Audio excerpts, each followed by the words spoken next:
Want to know how to max out critical hit chance for units in Dokkan Battle?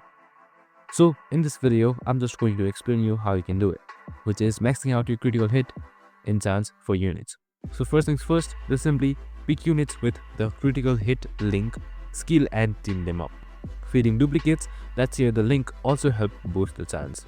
Next, simply use hidden potential orbs to unlock nodes that increases critical hits. Some events even give temporary boosts, so plan your runs accordingly.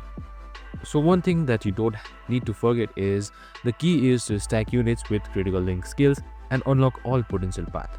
With this setup, your characters will land critical hits more often, making your damage output way higher in battles. So simply focus on right units and invest wisely for maximum critical potential. And that's it. I hope this video helped. If it did, make sure to like, subscribe and tune in with us for more of these videos. See you in the next one.